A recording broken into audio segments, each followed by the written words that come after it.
Celtics get the win, 104-102 your final score as they take care of business on the road against the Minnesota Timberwolves, get to 48-22 on the season. Eddie, House, Tom, Giles with you. And Eddie, I'll start with you. I mean, big picture, they did what they had to do to get a win here and made the plays down the stretch that they needed to. Yeah, they did. I thought they defended. I thought the whole game, except right there, kind of close to the end of the game, I thought they gave up some offensive rebounds. But for the most part, I thought the energy was there, and they played. Like, guys weren't making shots and stuff like that, but they didn't allow the other team to make shots. So you look at what they did in the first half. The first half numbers are 36% from the field, Minnesota, and 30 from three. And they finished 43% and 31. So I thought that they did a very good job of defending and having energy. And then our guys were just better than them. And that's the reason why we got the win, was because our guys were better at the end. Our guys were just better than their guys. Yeah, and I also love the first 6 minutes of the third quarter. I thought that was their best basketball of the game. Meanwhile, Jaylen Brown, he had his best basketball as well, 35 points, 10 rebounds. He's standing by with Abby Chin back at the Target Center. Jaylen, nothing coming easy on this trip. There were long stretches where shots didn't fall, but you guys didn't let the defense slip. How were you able to overcome tonight? We just stayed the course. I think defensively tonight we won the game, keeping them under 100 points. I think that was the key. We didn't shoot the ball great, but our defense is what kept us in the game. We don't see you lose your cool very often. Did that shot from Rudy Gobert get you going? I think so. I probably needed to get hit in the face, needed to get me going a little bit. I felt like Gobert was being a little reckless. I already got a broken cheekbone from JT, so when I got hit in the face, I reacted. But, I'm just glad we got the win. Second straight big night from you, 35 and 10 tonight, coming off that 43 points in Houston. What is your mentality right now? Whatever it takes to get a win, whether it's scoring, whether it's rebounding, whether it's guarding, I got to just, as we get more to the playoffs, it's whatever we got to do to get a win. Be a Swiss Army knife. Some nights I'm going to score, some nights I'm not, and I just got to accept that and just play basketball. This one got close at the end. Marcus Smart came up with some clutch buckets. Grant Williams came down with that huge rebound. How much confidence do you guys have in whoever's on the floor in those moments? We got to trust each other and trust our teammates. So tonight, Marcus Smart led us down the stretch, and we were able to come out with a win. So tomorrow night or the next night, it might be somebody else. So that's a part of being a good team, and we got to keep building those habits. Is the cheek okay? Yeah, I'm fine. Do I look good? Yeah, looks good. Still a little swollen, I'm not going to lie. Jaylen, thank you. Congrats. Appreciate it. All right, thanks so much, Abby. Yeah, Jaylen Brown, I mean, the 35 points, Eddie, and he had a couple of really tough buckets there in the fourth quarter when it felt like they'd slowed down again offensively or having a hard time finding any offense, and you saw Jaylen step up in those situations. Yeah, and that's the great thing about having two guys that can do that.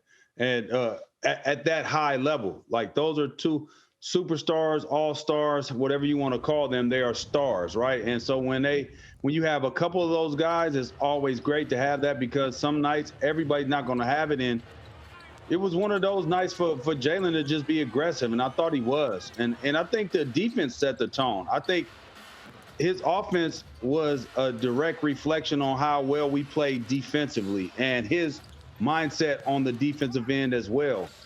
Is a defensive aggression led to offensive aggression. So it's not surprising, but everything that we needed to get this win tonight. And we can't say enough about Marcus Smart as well, as just like he did. Marcus has been struggling offensively, been struggling since he came back from the ankle injury. But what he did tonight, things don't show up in the stat sheet. Plays don't show up in the stat sheet, but invaluable to teams winning the game. So I think this was one of those total team efforts, and it was on the defensive end to where a lot of people aren't going to get love or get recognized for what they did, because it was just the course of the game of playing defense. So I really, really, really love this win. It's one of my favorite wins of the year.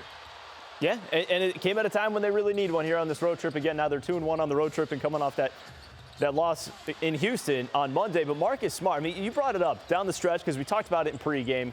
And I know Sean Grandy mentioned it a couple times in the broadcast as well. But you saw him when, again, the offense seemed like it was stagnant, or maybe Minnesota just stepped up their defensive effort and there wasn't a lot there. And you saw Marcus Smart make some big plays. You saw the and one and then another tough layup, coming up with some really big baskets there down the stretch when it felt like the Timberwolves were just knocking on the door.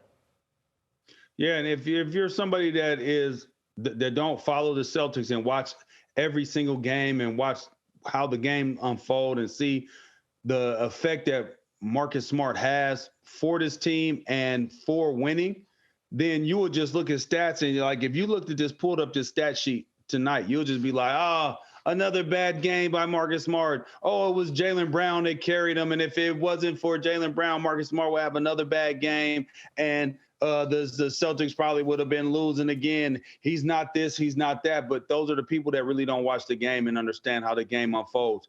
When you have your two best players say how important somebody is to their success, to the team's success, I mean, you got to start tipping your cap off to that and say, man, you know what?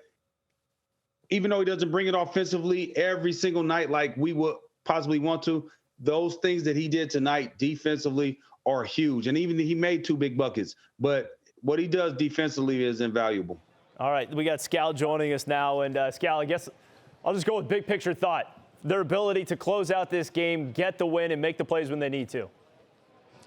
Yeah, I mean, I thought that today, I like the mentality. This is how you expect a championship-level team to come back from a bad loss against the Houston Rockets. So it wasn't always going well offensively, but they did a lot of plays, a lot of little plays. There was a lot of fighting going on inside where you're battling for a position or battling for space.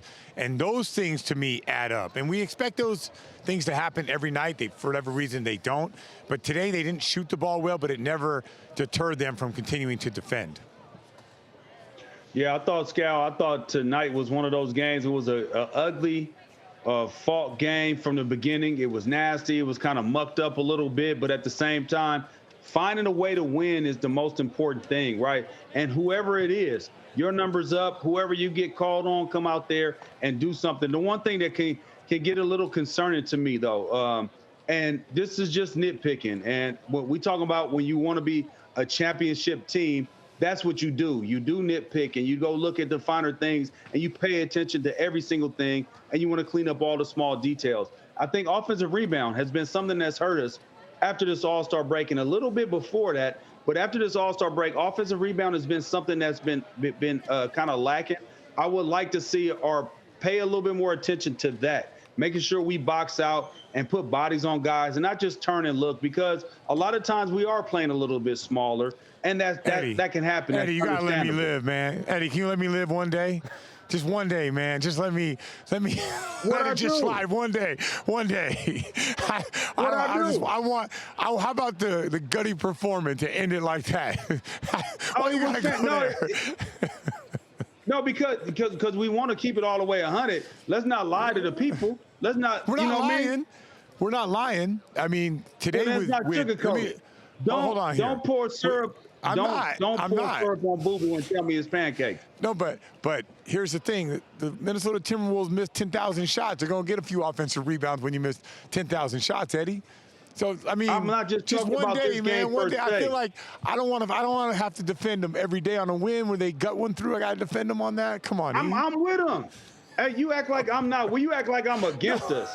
I'm with us. But when we're talking about winning a championship, they're all small things that lead up to big things. So death by 1,000 cuts. Before you know it, you like, damn. You know what I'm saying? That for Clean the up B block. The smaller things. That's it. Save it for I'm in the A block, man. The A block, we just talk about the wins, man. You guys are I'm not in the A block. I'm only in the A block, so I'm getting it off. Now everyone at home's like, okay, well, I guess that's it. Well, it should just be Giles after that. I got Forsberg standing by. By the way, if you want to vote in the B block, hey, Tom Giles, be like, Eddie got some concerns for the B block, not for the A block. At the bottom of your screen there, we got the candidates for tonight's Tommy Award, so go ahead and vote on that if you haven't already. Right now, Jaylen Brown in the lead at 46%.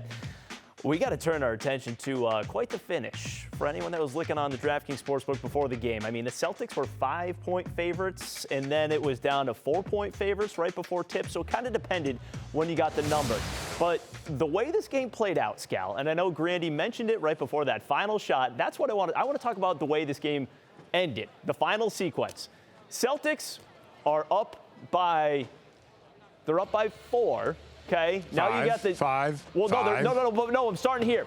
You're getting the two technicals and the guys tossed, which meant Jason Tatum got 2 free throws. So it's a 4-point game. So if you had -4, you're looking at a push.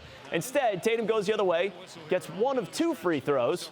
So if you have -5 at that point, you're looking at a push. If you had -4, you're looking at the Celtics covering for you. So at this point, the game should be over. There's 1.7 seconds left, and this is a meaningless shot, but it was very meaningful to anyone who had the Celtics at -4 because they end up winning by 2 on that 3 by Mike Conley. I don't know. You could feel the groans and everything when you were in Boston for that Cleveland game. Could you feel any of that in Minnesota tonight? No, not really. I don't know. I don't know if I felt the same thing. Remember, when the technical happens and people were mad at the officials, half the people left. It was just a weird ending to that game. And, I mean, even going back to Grant Williams stealing the tip, it was just a weird ending. I'm not sure people reacted the same way as when Darius Garland made that shot for Cleveland. Yeah, I just saw a number of people reacting to it on social media and seeing text messages and everything else. That was a pretty big 3 there from Mike Conley. As again, the Minnesota Timberwolves end up covering. Scal, thanks so much.